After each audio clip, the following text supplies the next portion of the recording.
What's up, guys? Scrub King here. Over the past weekend, I went to the Hartford, Connecticut Regional, and I took, of course, my favorite deck, the Salad Boys. I ended up getting a 19th place out of I think it was like 450 or no, I think it was close to like 500. I forgot the number. It was closer to 500, so a pretty good amount of duelists out there. Ended up getting X2 out of 9 rounds, so 7-2. So I think it did pretty well.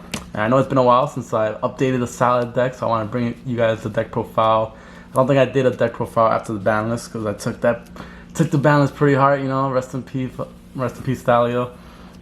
So I want to come back and show you guys what the deck can still do, even without going into rank 3 turbo, basically. So let me go right into the deck profile, and then I'll probably go over the matches I did. A lot of good matches, a lot of good duelists out there. It was a lot of fun overall. So of course, always the MVP, Gazelle, still one of the best cards. And to accompany him, the other one of is a Falco. So I love Falco. Many times I am tempted to put this more than one. But after testing, I'm like, nah, let me stop. Falco is just such a good card. So setting into the grave, setting anything, and returning. Like the cool interaction, I'll show you the cool interaction with the other dudes. So honorary Salamangreat monster is 3 Flame Buffalo. This card continues to be the MVP.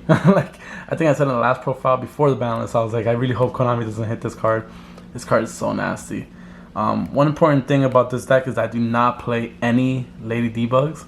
I've said it many times. I do not like that card. And like with this build, I ended up cutting it. Even though it's at 3 now, I ended up strictly cutting it. That doesn't mean it's the right move. I still want to test out. I just did not want to run 3 flames and 3 Lady Debugs, especially with Ghost Ogre being a card this format. If they Ghost Ogre your Lady Debug and you don't have like will or anything, it's just like or like Silent Mining or something, like it's just like, yeah, your turn basically ends. So I didn't want to take the risk, so I ended up just not running Lady Debug at all, and it ended up working out. But I do want to try out running Lady Debug a little bit with this and seeing how well that runs. I don't know. I'm still skeptical. I always said that I'm not the biggest fan of Debug, but Flame Flare is definitely a card. And then I'm running, this is a change, so I'm running 3 Jaguar. I think this is more of a staple now, running 3 with the Desires. Previously I was just running 2. Yeah, this card is self-explanatory. I mean, I actually enjoy seeing it. So I enjoy like normal summoning him, link away to Bailings. If I have the Gazelle in hand, it's just gonna go off. It's just go crazy. So yeah, running 3. It's this actually I topped up this card my last game in round 9, and it's basically what made me win. Like, it's crazy. I actually only run 2 spinnies. So I was watching, I think I was watching like Joe Bogley's deck profile or something like that. The person who made top 16 in the PPG with Salads, and he was like, yeah, you definitely only need 2, and he was like 100% right. So in testing, like I was just like seeing this card, and it's really, without Stalio, like you don't really care about going to rank 3s, to be honest with you. It's just a plus more if you do. So it's just, right now, it's just like summon to Sunlight Wolf's link point and get a card. That's really what it is, and then link it away. It's just the body now, so you don't really absolutely need it. So just 2 of that. Actually only run 2 Foxy. Ended up working out. So Foxy is of course really good in the graveyard, but you don't really like want to open it anymore because Draw and Lock is a card. So since you're not going to be using the first effect, you'd rather see like another Salad monster, like maybe Jaguar, just to have, you'd rather see this just to have him in hand and set up the graveyard quicker than just Foxy. Yeah, so just 2 Foxy in my opinion. I think that's the ratio going forward. And I cut the Foxy for second foul. So historically, I most only played foul 1, and then I would cut him. And now you definitely want to run him because Dweller is a card. It's also such an amazing extender. It's just so nice. So you play that too. It's pretty good with Desires. Not too crazy. So that kind of rounds up the Salad monsters. Like I mentioned, no debug. Maybe if that's the right move, who knows? But I just always have had an issue with debug personally, so we'll see. We got the hand trap of the format. 3 drone locks. This card is amazing. Obviously, Spiral is at least the perceived best deck of the format. Fun fact: Spiral Extravagance build won first place at the Hartford regional that I was at, so it's a deck. It also hinders, like, funny enough, it also hinders Subterra's / Guru control, because if they search, if they activate Hidden City and search to get the Guru, you activate this and then the Guru can't search the Fiendish, so it also hurts that. So it's pretty good. Obviously this is the format for it, so you play it at 3 just because that's a new addition. Still playing 3 Ash. So Ash and Salad is just disgusting, so you definitely want to see it. You keep recurring it. A lot of times I just get this instead of the Gazelle just to have plays, and if I have the Roar set, it's nasty. So definitely 3 Ash. I played 2 Phantasme. I will definitely not be main decking this card, maybe not even citing this card going future. So I only summoned this literally once. And it was pretty good when I did, but the other times it was just dead. So Control is definitely in this format. Altergeist, they don't need to go into the Link Monsters, even though it is like one of their standard plays to go into it. But they don't need to. And Subterra's, of course, does not go into really Link Monsters. The only reason I kept this card is for Spiral. So when they summon the double helix, summon this, and it rearranges the top card, so it's not as easy to special summon and get pluses off double helix. That's the only reason. But I ended up not seeing any Spiral, so you'll see in my matchups later. So it's pretty interesting. But I definitely want to try out other cards, not just Phantasme. So I'll probably be cutting this for maybe DD Crow, maybe. Or maybe some impermanence. I think you'll see in my deck profile, but I didn't play any DD Crow or impermanence, so I think if I had the impermanence on one of my duels, it would have been a much more different outcome. But yeah, so Phantasme, it's hit and miss. This time it was a miss for me. And I played 2 Ghost Ogres in the main, mainly for a lot of things. So like double helix, you can, when you activate its effect, you can ogre, because even if they have the field spell, it doesn't target, so it destroys it. And the effect doesn't go off, obviously, because there's nothing pointing for something to summon, which can potentially end their turn. So it's really nice, and no one is playing around ogre right now. And of course, for the mirror match, for the Lady Debug, just ogre. So if I'm not gonna play Lady Debug, I would definitely want to punish people for playing it. So so 2 ogre. It was actually really good. Playing against some terrors, they activated Hidden City, set the Guru, activated effective Hidden City, and I ogre Hidden City, and that was the end of the turn. They just left the Guru set. So it was pretty nice setting that up, and no one's playing around it, so it's good. I think 2 was fine. I think 3 might be too much, but I saw it when I needed it, and it was great. So that rounds up all the monsters, so nothing too crazy. So of course, gotta play this card now at 3. Will, historically playing at 2. I went back and forth 2 and 3. But this, you absolutely need to see this card now. It's such a nasty card. It just allows you to do so much more, especially with the extra deck that I'm playing. So yeah, Will is disgusting. There's nothing more to say to that. And you play Desire, so you need to. 1 circle, come on, Konami, help us out here. Help us out, at least give it to 2. Please. We're struggling out here. Sanctuary, of course, best card in the deck. Yeah, nothing more to say there. 3 mining, since Circle is at 1. Unfortunately, mining's always been a card staple. And of course, 3 Pot of Desires. Historically, only played at 2. Sometimes I even played at 1. Yeah, I got 1 ultimate, the other ones are ultras. No.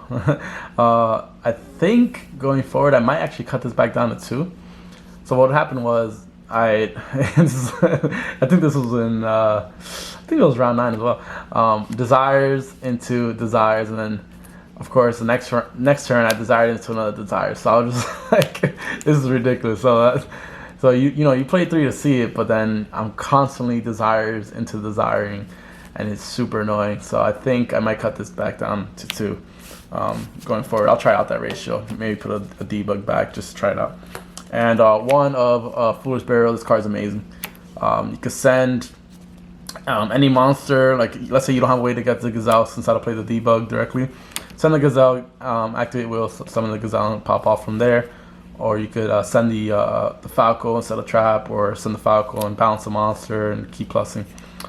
Yeah, cute little interaction with these two, which I'm sure most people know, but I'll just say anyway. So you can, let's say you have the Falco engraved, you can normal summon the Fowl, activate Falco to bounce back the Fowl, summon, special summon the Falco, and then on summon, the Fowl that you return back to hand can special summon itself because the Salamangreat monster will summon. So it's pretty nice. So you can just get two monsters off nothing. So I love that interaction right there, Dweller. So it's beautiful. And then of course, for the traps, 2 Roar and 2 Rage. Thinking about maybe playing a little bit more Roars. Because I mentioned in the last profile, I think over a month ago, I'm very selfish with my Roars. So I like to set it off its own effect and it'll get banished. So I might play on 1 more Roar and keep the Rage at 2. But Rage is such a good card this format, especially with back rolls being a thing. Rage is disgusting. So you can go either way. Just play 2 just to play it safe, but they're pretty nasty. So that rounds up the main deck. So we'll go into the extra deck real quick. So of course, 3 of Baylings, 3 Wolf, 2 Heatleo, obviously different to designate the reincarnate. Heatleo is such a card, man.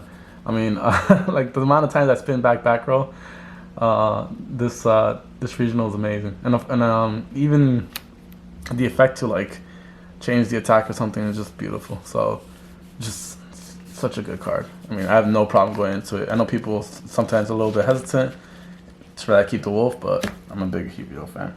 Played 1 Update Jammer and the Borreload. Borreload was definitely one of the better cards this weekend, to say the least. No one was expecting Borreload, so I'm extremely happy to play this, and we'll continue to play Borreload going further.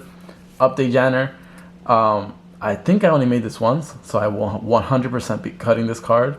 I mean, it's nice going into this and then going into Borreload that can attack twice and take 2 monsters. It's great. And in theory it works. Maybe because I didn't play against Spiral, that's probably why. But hey, it's just like, I think it's more like just a win more type of thing. I don't think it's needed. So I'd rather cut this and put, you know, something else that absolutely is needed in the deck, because obviously extra deck space is tight. Yeah, this card is amazing. Like Spiral, I don't even know if they can really get over Burrow. It's disgusting. So obviously Phoenix, there can only be 1 as a card. I got there can only be 1 once this weekend. Ended up getting over because of this. So Hida is MVP. Of course. You just do so much with that going to Helio and everything. Apollo is also amazing. I got Nibiru'd. I think I got Nibiru'd like maybe 4 times this weekend.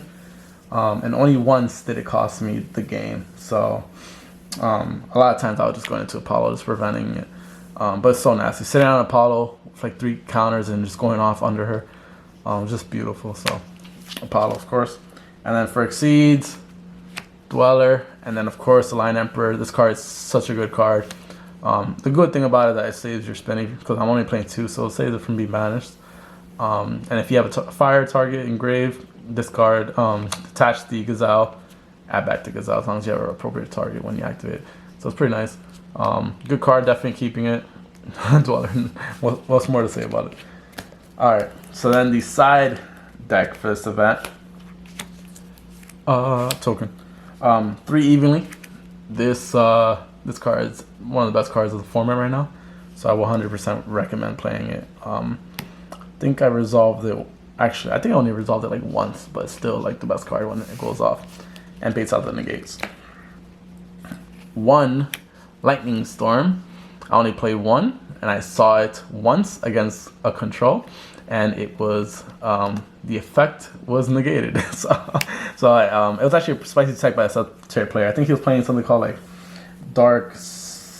the Dark Sacrifice or something like that, I think it's called. It's the one that like Mystic Mind players were playing, where it's like if a card's gonna destroy cards on your field, you can negate it by sending it like a level 3 lower dark monster. So he sent like the DD Crow and everything. It was pretty cool. And the really good point of doing that is because it negates the effect, not the activation.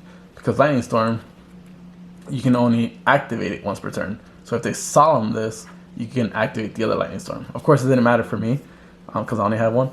But if you activate Lightning Storm and they Solemn it, and you have the second Lightning Storm, you can still activate it because they negate the activation of it. So it's pretty nice. So they go half in life and they still lose all their back row. So that's probably like a cool way for like Subtier players to just get around that little interaction by just playing like that Dark Sacrifice. I think that's what it's called, Dark Sacrifice. But I know for a fact that it doesn't negate the activation. That's all I cared about. I was like, oh, that's good type. So one Lightning Storm. Only played one, only because I only have one. So it's not because I'm trying to be spicy or anything. It's literally, that's all I have. And then 3 Twins MVP. Such a nasty card. Like nothing else to say. Like I was playing against a Trap Trick player, and you'll see in my duels. And I think I opened double Twin. I was just like, nice. 2 Dark Ruler. Never resolved this card. Kept it in for obviously Spiral. Or like the Dragon Link deck. Didn't see those. We'll probably, I'm going to try to take it out and see what else works. It's an okay card. Obviously this deck's not trying to OTK, so, it doesn't really matter. Like, my thought there was, activate this, find a way to go into board load, take their sleeper.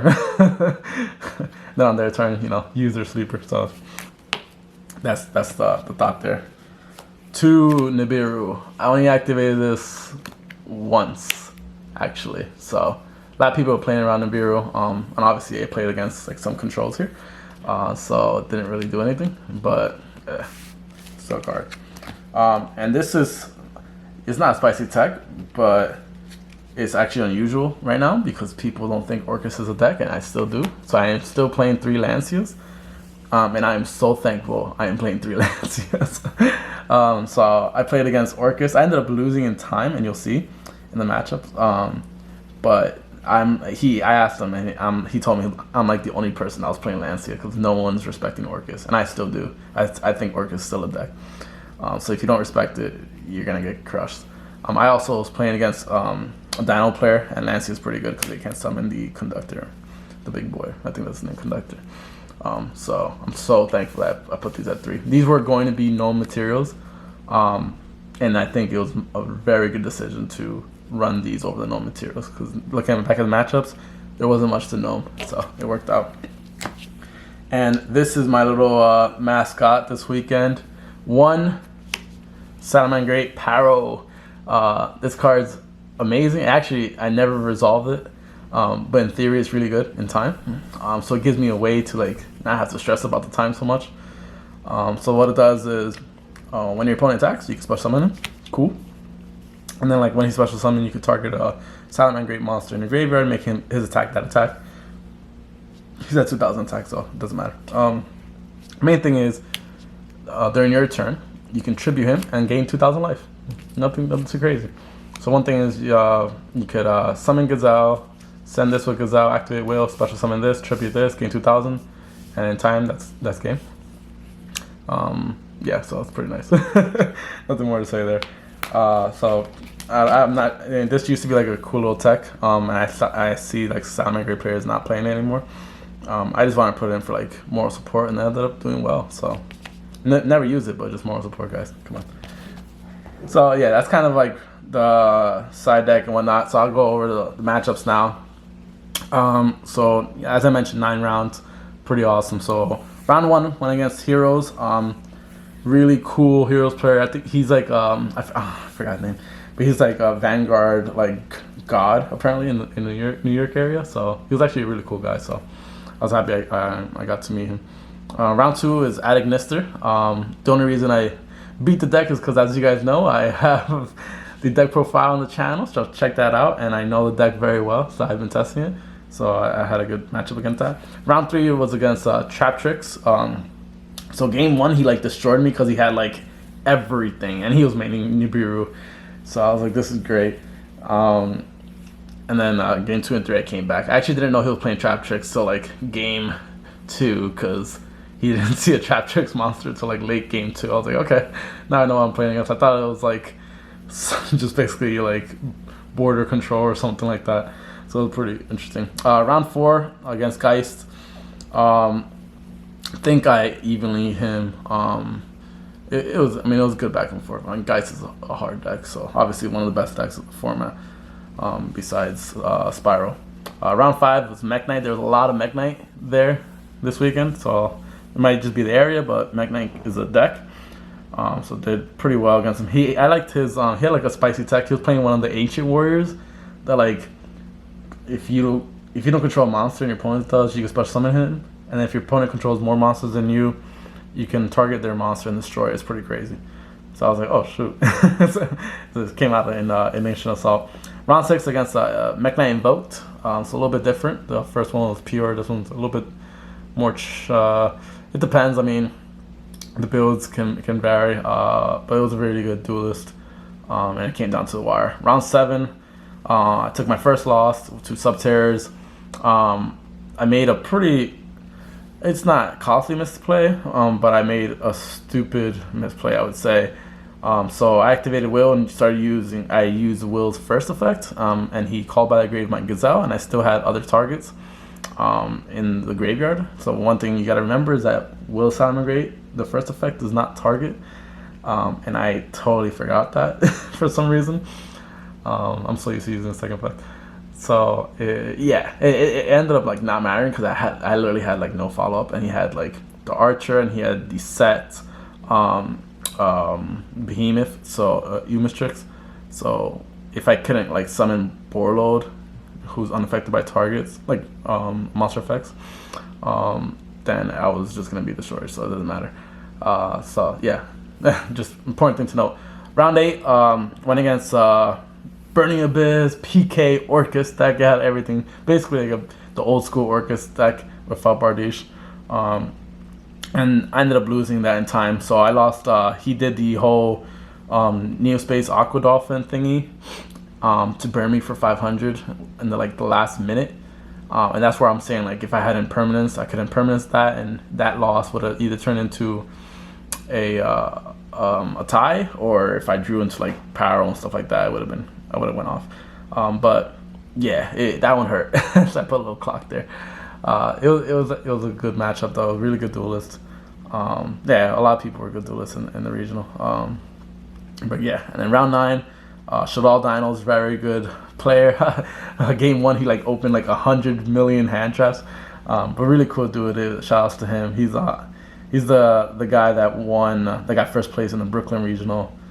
So I ended up seeing him round 9, and he was like really cool dude, really down to earth, and I really enjoyed the duel. He like summoned I think 2 conductors on me game 3, and I found a way somehow to get over it. And yeah, we went like really back and forth that game. It was just like the tempo was just like going crazy. But I really enjoyed that one. That was like one of the best matchups I had in the whole tournament. It was the last round. So yeah, guys, that's gonna do it. So this is updated Salamangreat deck profile from the new ban list. Finally, I got it on the channel, and then ended up getting 19th place. Gonna try to, go hard, keep going, doing some more. Finally got my invite. Shout out to my boo. Shout out to Furcon. Shout out to Team Lit. Shout out to all the homies. Shout out to you guys for watching this video. You guys are awesome. And thank you guys for the support. We're gonna keep trying going hard. And see, I'll catch you guys in the next one. Peace.